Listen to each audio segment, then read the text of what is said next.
what is safety? When we say the company must be safe, what do we mean? What happens in the board room of the organization? What do they want to know about safety? If they're interested in the charts of lost time injuries that are going the right direction, then that sends a message in the organization. And I know that many, if not most, boards of companies today are still looking at charts of lost time injuries. And that sends a message. What do we want? We want a good looking chart, a looking good index, the LGI. And then that is destructive. So the second thing is, how is safety defined in the organization? And again, that's defined at the top of the organization, inside the top of the leadership of the organization. What is safety? When we say the company must be safe, what do we mean?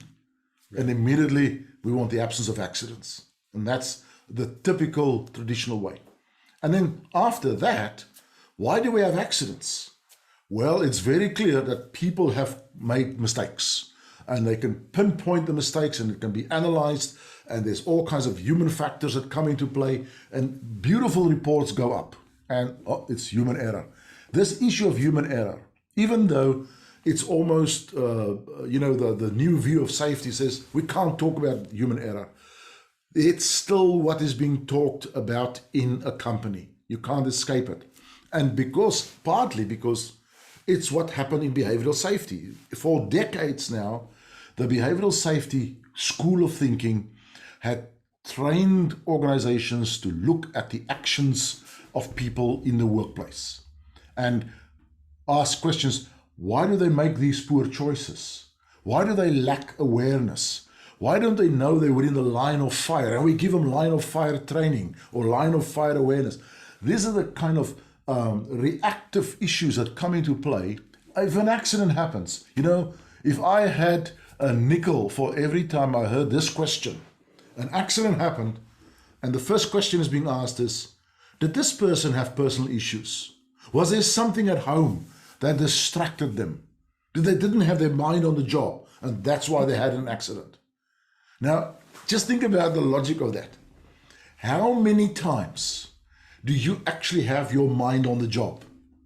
How many times can you say, I focused you drive your car and you go from A to B. You don't even remember what you've seen or whatever you've done. You cannot have your mind on the job. So 100% of the time. So that's not the solution. But the moment we ask that question, we define safety, we define the way that we're going to react to it. And that is a very destructive one. We can turn it around. We can turn it around. And again, if I could come back to the beers, they have a moniker that says humans are the strongest link in our safety chain. Not the weakest, not the one who makes poor choices, but humans are the strongest link. If we support them, they are leaders at the front end. They will take action. They will report things. They will make things right in their environment.